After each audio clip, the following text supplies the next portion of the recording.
Thundering hooves and Mother Nature's masterpiece, the thoroughbred.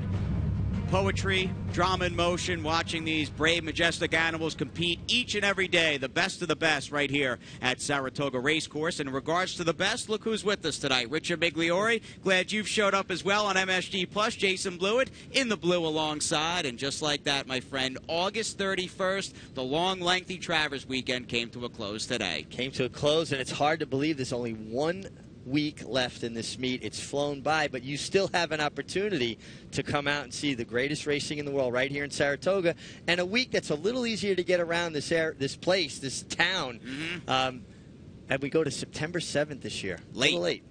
Starting to get a little dark earlier. Days are getting just a touch cooler. It was a fairly warm Monday, but you really had your run of the place. It was quite empty, all things considered, at Saratoga Racecourse, but still electricity. There's no communal racetrack like the one you get here at the old Spa. And you said, as far as the meet, in flight and coming down to the finish line, there was another plane in flight that left from Albany International Airport earlier today. Air Horse 1 as American Pharoah, Keen Ice, Run Happy, and Powis Malice all departed upstate New York for different locales. Boy, a lot of talent on that plane, and not to leave out Smokey the pony. He's actually a very talented stable pony, and he's American Pharoah's constant traveling companion, basically like his assistant. So Horse has a personal assistant, huh? And we're glad he deserves a personal assistant. He deserves a lot more, and he's going to have a nice career as a stallion going forward in 2016. But I was happy to see owner Ahmed Zayed tweet out around 5:45, little after 5:30, that the plane had touched down and they were on their way, the Zayeds, to go see American Pharoah when he got bedded down to his stall at Bob Baffert's stable out at Del Mar. How cool is that? And they're rightfully so proud of this horse. And you know what? I'm proud of them, the way they handle themselves in victory and defeat, and in bringing American Pharoah to Saratoga.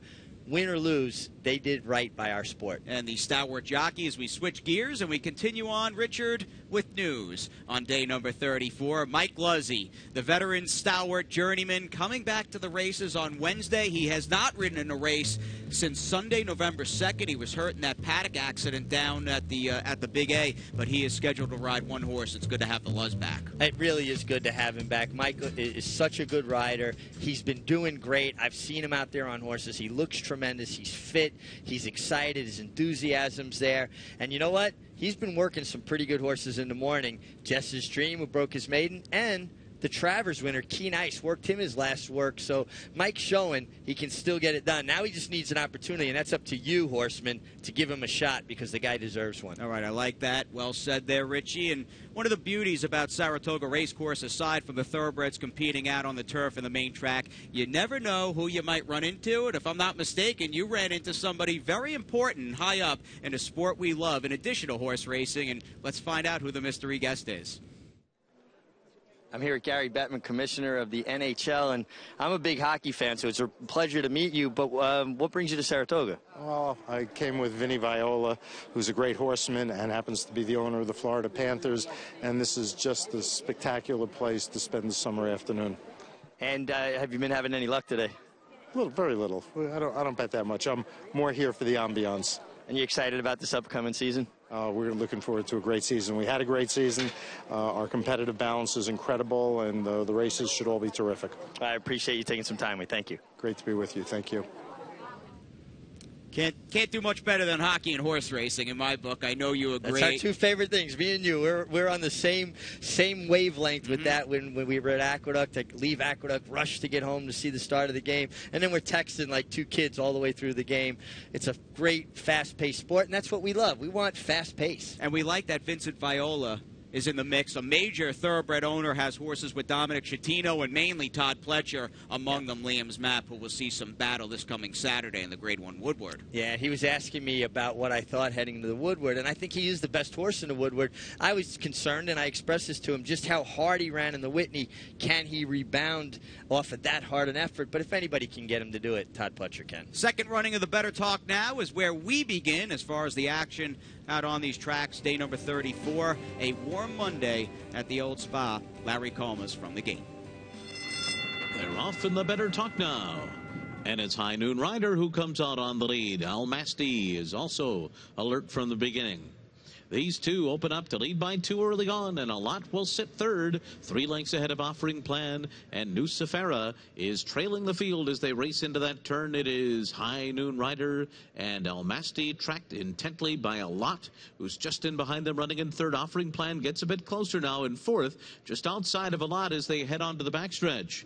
And Nucifera, in his U.S. debut, will be last early on, racing 5 off the lead. 25 flat was the opening quarter mile. So they go on to the backstretch, and Almasty presses High Noon Rider. And these two are ahead apart on the lead, and a lot is just off of them running in third. And Offering Plan is fourth just to the outside of a lot. Nucifera still trailing 5 off the lead past a 50 flat half mile. Into the turn, High Noon Rider, the leader by a half a length. Almasty on the outside is second. These two 1-2 into the turn, a lot strong behind them in third, and now angling to the outside of the pace-setting pair. And here comes a lot with a 3-wide run at the top of the stretch, and it's High Noon Rider, and a lot has moved up on the outside into second. Almasty is third right behind them, still High Noon Rider to catch. And High Noon Rider is holding on to the lead. A lot is second. Almasty is third. Nucifera closing late on the inside, but High Noon Rider has run away to win the Better Talk Now over a lot. Then Nucifera and Almasty. It took about 5 weeks, but for trainer George Weaver, all those, and there was a plethora of Saratoga seconds and close losses, they have turned into Saratoga wins. 4 victories big over the last 2 racing cards. Yeah, all his horses are running good, and now the bounces are starting to go his way. And I'll always refer back to that speech in that movie Wall Street from Michael Douglas when he said, "Greed is good." Well, in racing, speed is good and always dangerous. All right, big hand clap there from the owners of the upset winner of the Better Talk Now, and here is winning trainer George Weaver. George, High Noon Rider just really ran lights out, but did you expect him to be on the lead? I told Louis to put him on the lead. Brandon, I talked about earlier, it's an inner track. Speed's good, and, we knew the Brisbane horse would probably show some speed, but we told him take him away from the pony, warm him up good, make an attempt at the lead. If you don't make it, that's okay, but make an attempt at it and see what happens. And when they posted 25.50, I was like, that's good. We got a shot. George, all your horses have been running great. We say it every year. It seems like you excel at Saratoga. Is there some secret to it, or is this just the time of year your horses get good? No, I don't know. I don't know what the secret is. Maybe it's just because we don't have to ship anywhere. We base here. I don't know. I mean, we're very proud of our record here, and it's fun to win here. And I just hope that we can keep it up year after year. Well, you've been doing it year after year. Congratulations. Well done. Thank you, Richie. Appreciate it. It's hard not to be impressed with the job George Weaver and his crew doing day in, day out, year in, year out. And he has been a horse player's best friend at Saratoga, even Mig, over the last couple of cards. Those 4 wins, 9-2, 20-1 yesterday, and here today, 11-1 with this High Noon Rider. And he had a win earlier in the card that paid 5-1 odds. Well, and you could just see, though, tactically, what a great idea. Let's go. Let's let everybody else adjust around us. And he had, drawn towards the inside. A lot has some speed, but, they're looking to get him to rate. And if you come out with intention, it basically takes anybody else's initiative away. So I'm sure Sean Bridgman's looking at him on Almasty going, well, he's a long shot. He's going. I'll just follow and then look at the result. All right, Gelding by Distorted Humor picked the right time to find himself on the point. He could not be caught in the second running of the Better Talk Now. As we backtrack, race number 4, it's a good one here at Saratoga. We're on the main track in this A other than allowance for 3 and up. They're off. And it's Proven Commodity who comes out running well. Tennessee on the inside, showing early speed too. Roll Tide Roll is away running in third up the backstretch. Hey Bro is fourth. Then it's Juan and Bina, followed by Long for the City. And Power Crazed is the trailer up the backstretch. Proven Commodity in front, Tennessee second. And then it's Roll Tide Roll on the outside. The first quarter goes up in 22 3/5 seconds. Hey Bro follows in fourth, 2.5 lengths off the lead. And 3 deep up the backstretch. Then Long for the City, Juan and Bina, and Power Crazed is last with a half mile to go. 5 lengths from top to bottom, and Proven Commodity the one to catch. Roll Tide Roll on the outside, a half length behind in second. Hey Bro goes up 3 wide in third. Tennessee under a ride, fourth down on the inside. Juan and Bina follows in fifth. Long for the City, and the trailer is Power Crazed, and the half mile is in 45 seconds flat. Coming to the top of the stretch, and it is Proven Commodity in front. Roll Tide Roll, Hey Bro on the outside. inside. Tennessee trying to hang in there toward the rail. Long for the City, and Juan and Bina closing on the far outside. Proven Commodity is the leader with a furlong to go. Holding off the competition so far. Juan and Bina is closing on the far outside. Then it's Roll Tide Roll and Long for the City, but it's Proven Commodity who holds on to win. And then it was Roll Tide Roll, Juan and Bina, and Long for the City. New track, better horses, same result. Proven Commodity, just that, today's fourth. Well, he is becoming a proven commodity to step up against winners after breaking his maiden impressively in July at Belmont, and he did it again. He's a horse that looks like he wants to drift a little, but boy, he's got speed, and he's a mean running horse. He pins his ears so hard when horses get near him. It's probably somewhat of an intimidating factor because he looks like he's basically the Grinch telling him, get back, stay away from me. I like horses like that. I like a bully. Reminds me a bit of a Private Zone who just wants to knock other horses off the track. And it looks like Sheikh Mohammed, who, by the way, has 8 wins with Godolphin, and he's towards the top of the owner standings. He's got a decent one here by Bernardini. And we turf with the fillies and mares, Todd Pletcher, Chad Brown, Irod, Javier, and more. The new Parks Fall Festival will double purses for each of its 32 live racing days. What an opportunity for Pennsylvania breds. In an open maiden special, PA breds will run for over $100,000. So be there at Parks in the fall. Hello, I'm Brian Sanfratello. Last year, we paid $33 million to PA breds in the form of breeder awards, owner bonuses, and restricted race purses. Our Equine Coalition Group is united in the pursuit of making sure that we receive every dollar we deserve. And that's why our Racehorse Development Fund has been constant in the past 4 years. Please go to our website at www.pabred.com or give me a call at 610-444-1050.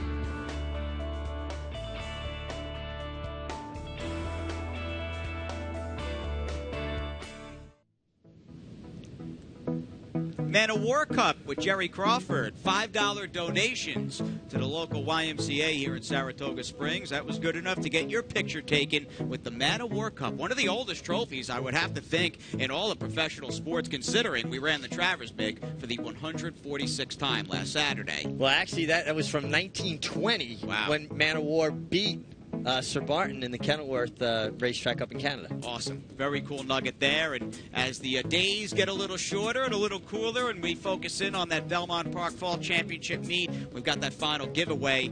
It's not a short sleeve t-shirt. It's got some sleeves on it. I like it, especially heading into fall. I'm going to make sure that we round up a couple for us. We might even wear them on set closing day. We may have to do that closing day as well. We have the Irish Green and Yellow of Donegal Racing, Keen Ice. I'd love to see him in the Jockey Club Gold Cup. Word is he may go into the Breeders' Cup Classic fresh. Let's go into race number 7, Inner Turf, mile and a furlong. Allowance optional claimer for fillies and mares. With early speed. Distorted Beauty came out in second. Crizol now comes through an opening on the inside, and Kerry Bell is going up outside the pacemakers to be a part of the early pace as well. And then comes Rosalind, who's taken back running in 5th. La Madrina and Hellenistic at the back of the pack. So up front, Patsy's Holiday and Kerry Bell will go at it early on, and these two go by the opening quarter in 23 4/5 seconds into the clubhouse turn together. Crizol is 3rd and riding the hedge as they move into the turn, 2.5 lengths off the lead. Then Distorted Beauty, Rosalind to the inside of La Madrina, and Hellenistic trails, and she's 7 lengths behind. On to the backstretch, Patsy's Holiday by a neck. Kerry Bell to the outside second. These two continue to go at it through a 48 and 2.5 mile. And Julien Leparoux and Crizol are 3rd, and they're 2.5 lengths off the lead and hard held at this stage. Then Distorted Beauty 4th on the outside. La Madrina is alongside of Rosalind, and Hellenistic is trailing the field as they make their way for the far turn. It is Patsy's Holiday and Kerry Bell, and they've been 1-2 since the beginning here. 3/4 in 1, 12 and 2, and the margin is still a neck. Patsy's Holiday, Kerry Bell 2nd. 2 lengths back to Distorted Beauty, who's moved up a spot into 3rd. Crizol saving all the ground, cuts the corner in 4th. They're into the stretch. Patsy's Holiday, Kerry Bell. Where's Crizol gonna go? She's trapped in on the outside. Distorted Beauty now heads for the leaders, and now Crizol is switched to the far outside to try to make a final final burst. And on the far outside, it's Rosalind, and Distorted Beauty's in front, close to home. And then Rosalind and Crisol. Distorted Beauty won it. And then it was Rosalind, Crisol, and Hellenistic. New York bred real overachiever in the form of the 3, Distorted Beauty. She hits hard, she's very consistent, and she's a good one for trainer Bruce Levine. She is a New York bred. When she shows up and fires her best shot, you know, and she had some trouble her last start, just extricating herself from a difficult position. Today, clean run, and there were some other horses that had trips behind her. And I know I'm not going to say this name correctly. The 2 horses, is it Crisolet? Yeah, it sounds good enough. The French bred for Christophe. Just a terrible trip, and I was going to say terrible trip, and kind of had a steady back out and then came running again, but lost her momentum at a key point. I wonder if Trips and Traps may be the next date for the French bred Crisoles, whatever her name is, in race number 7, the 2-horse with Leperone. Crisolet. Crisolet, thank you. You're such a good influence on me. Just like Longines. Flows right off the tongue. Little rapid fire pick 4, 2, 3, 5, and 10 on day 34. Side. And then comes Cole Hayes. Farage is 5th. 45-1 for a half. They're into the stretch. And it is Saratoga Wildcat and Up My Alley. Saratoga Wildcat's holding on to the lead. Up My Alley on the outside, 2nd. Farage is moving up into 3rd. And then Kickoff on the far outside. Saratoga Wildcat on the outside, Up My Alley. And then comes Kickoff, late move Street Jersey. It is Saratoga Wildcat who holds on to win over Up My Alley. And then Street Jersey. Then to the outside, it's Sonora in 3rd, a 45 flat half. They're into the stretch, and they still have to come and get Misvalued. Misvalued in front, and now My Supernova rallies up the rail. First Service right alongside. These 2 take over. My 4 Chicks is closing on the outside. First Service, My 4 Chicks. Down on the inside, My Supernova. First Service, My 4 Chicks down to the line. It looked like First Service did it in a photo with My 4 Chicks. And then came My Supernova coming to the top of the stretch. And it's Believe and Birdie who set sail for home. Aconcagua to the outside. And trying to come on through is Lady Carrington, who's down toward the hedge. On Leave is closing on the far outside. And Time and Motion has to switch on for running room late. Believe and Birdie still going strong though. And Believe and Birdie and Sean Bridgemahan take them all the way. And then it was On Leave, Lady Carrington, and Time and Motion. It is 40 purrs, and Mocker trying to pull off a big upset here at 45-1, and he's in front. Mocker is pulling away to lead by 3, leaving 40 purrs behind, then Invisible Crown, and 'Tis Time to Shake. It's going to be a huge upset here. Mocker won it. Won it by 6. Oh, Mocker. Wow, 45-1. Huge price in the last race. Over $90 to win, and it wasn't a case of this horse as we take the second look with Cappy turning for home and getting visually leg weary. I mean, they hit the 3/16 pole, or he hit the 3/16 pole, and just had another gear here for Elvis Trujillo. He threw it in another gear, and I wonder what the ROI is on Elvis Trujillo this meet. He's won with a lot of big-priced horses with limited opportunities, but this horse really, second start, you want to talk about the light bulb going on. His first start, he didn't look like he had a clue, and this time, Elvis Trujillo on, and he runs out of the picture. Abigail Atzett, your winning trainer. There was some Dynaformer and Empire Maker blood in the DNA of a Mocker. 2020 hindsight, of course. Hopefully you cashed. Let's get on to the claims here with another card down. Race 8, Mig, was the real popular one on this Monday. Boy, 2 four-way shakes. Prospero, very impressive winner, goes to Brett Calhoun. We've had a lot of action, and my buddy, Rick Franco, right? Blue Stark Stable. Well, I got stuck there. 40,000 for Tiz Miss for Abby Atzett. Well, about an hour later would engineer a monster upset in the Monday nightcap. Rick Franco, little Blue Stark action, and do not, whatever you do not take a drink from that place on your screen. It's good for you. Come on, stop.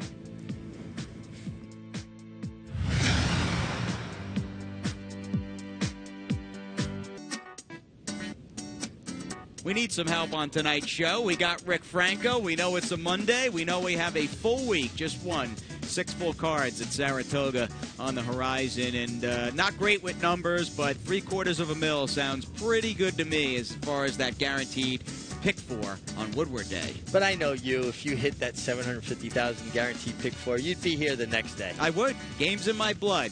It sounds silly. Went to Belmont first time, summer of '93. Parents had to drag me there with the Floral Park Youth Council. They were spending a family day at the races, and I'd be saying it whether I worked in the industry or not. It changed my life forever. Top performers with another Travers card down. Keen Ice, 106 Buyer in his Midsummer Derby upset. And this was one of the biggest upsets in Saratoga history. Will this go down with the likes of Onion and Jim Dandy? Only time will tell, but he got the money under a heads-up ride and a great training job. Well-deserved victory over a Triple Crown champion. A Triple Crown champion who, even though he finished second, lost no luster in Saturday's Travers. And what he did for the game, what he's done for the game the entire year, and even a snapshot of what went on here Friday morning. This is an event and a horse you'll remember for the rest of your life. I felt like a little kid watching him gallop on Friday morning, and the reaction of the people around me, everybody was in the same place. We were reveling in the game and a horse and really enjoying the moment. It was really nice bringing it down a few notches, and he was what's important. He really was. Run Happy, a good story all around. Maria Burrell, first ever Saratoga starter, a Grade 1 NYRA.com's Kings Bishop win. Lofty 113 Buyer, second highest Buyer I've seen this year.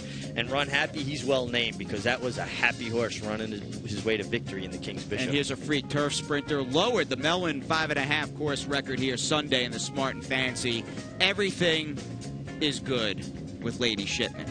She's fast, she's tractable. She breaks from the gate well, and she's able to just run them off their feet. She's got to be the early morning line favorite for the Breeders' Cup Turf Sprint. All right, Kathleen O'Connell, a masterful job, a real overachiever by Midshipman. Hot jockey. As we continue to move along at a high clip on this show, Javier Castellano, your defending two-time Saratoga jockey title winner. He has ridden 7 Travers. He has won 5 of them. Think about that. That's incredible. And you know, the only person I could even come close to thinking dominated big races was Eddie Arcaro, the way he's dominating big races right now. That triple, Whitney, Alabama, Travers, the 3 biggest races, you know, and he might add the Woodward on Liam's map as well. Right. Wow. Yeah, what a incredible career this meet. Yeah, what a career this meet. 40 days in upstate New York, and he is second, 10 in fact, behind Irad Ortiz, Johnny V, 4 behind Javier Castellano. Luis Saez, let's give him some acknowledgement. He picked up a 2-bagger today, and he has had one heck of a summer at the Spa.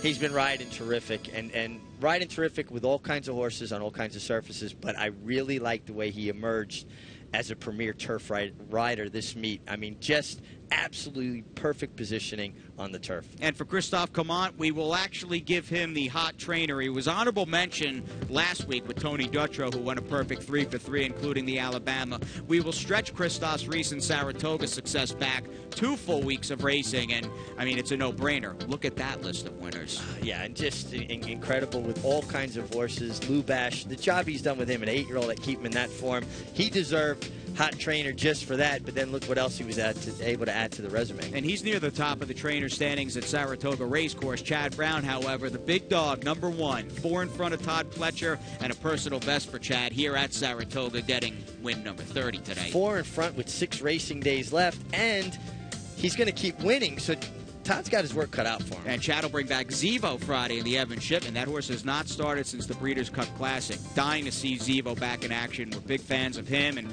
we'll look at Michael Dubb atop the owner standings at 11. Claridge Stables and Bill Lawrence, however, will not, as you say, go quietly in the night. No, it's going to be a good race down to the wire, too, but I'm sure Michael's got some bullets left in the gun. A man that manages his stable so well, claims horses with a vision, with a plan, and wins in all seasons. And it's never too early to start doping out the races for a Wednesday card, the final Wednesday, and here to prove it, Andy and Maggie. Final week of the meet starts off on Wednesday. I'm going to look at some 2-year-old maidens. These are New York breds, and they're going in the 7th race on Wednesday, 6 furlongs. A couple of horses in this race coming into their races off debuts, they broke slowly. The one Louisville First for George Weaver broke a length and a half slow and did run well, and I think is a contender. You've also got a couple of $300,000 2-year-old purchases, one for Chad Brown. That's the 4 horse, as well as the 10 Sing Song for John Kimmel. But I like another horse who's a second-time starter, the 7 Ask the Lonely. This horse really broke slowly in her debut. She broke 3 to 4 lengths behind the field, and she ran well afterwards. 3 to 4 wide move, pushed out even wider coming the stretch, and I actually thought she did some running, all things considered. The winner of that race came back, won a stake. Second place finisher came back and won as well. I think this horse is okay for Michelle Nevin. She might be looking for her first win on Wednesday. She might get it in the 7th race with Ask the Lonely as we go to Maggie. Thanks, Andy. Well, as we head into the closing week here at the Spa for 2015, I'll focus in on race number 7 for your Paddock Insider. It's for the New York bred 2-year-old fillies, and we're going 6 furlongs. One that is unfortunately down on the rails, a second-time starter here. That is Louisville First. Ironic that she is a New York bred, but she's going out for George Weaver. And I liked her in the paddock first time, but did think that she would benefit from getting a start, and that just from that fitness level. Now she's come back with a bullet work 48 flat over the Oklahoma training track, which is a pretty good move considering the history of that track being very slow and deep. Also, she is by Girolamo. He's gotten off to a great start as a stallion here overall. And 2, she was beaten first time by She's Already, who's already a stakes winner and 2 for 2 in her short career. I think she's a very talented filly. So Louisville First, your Paddock Insider, she comes out of a pretty live race first time out. Guys, back to you. Girolamo has come out running and gunning as a freshman stallion. In fact, he was part of the conversation on the Tuesday edition. It'll be Tuesday tomorrow, 7 o'clock post time right here on MSG Plus for you, me, and Mr. Serling. We were talking about Girolamo, and She's Already for Jimmy Ryerson, who was really good in both their starts here. Boy, they have really come out running. In the initial reports I heard, they weren't high on them. Well, guess what? He's making an impact, and it just shows you don't make snap judgments. You kind of let things play out a little bit and feel your way. And horses will continually make a liar out of you, and they will continually teach you. We had fun talking about the entire Travers Week at Saratoga. 7 p.m. Tuesday on MSG Plus for the National Racing Report. Heck of an upset in today's second running of the Better Talk Now. We'll see you Wednesday with the first race post at 1 o'clock.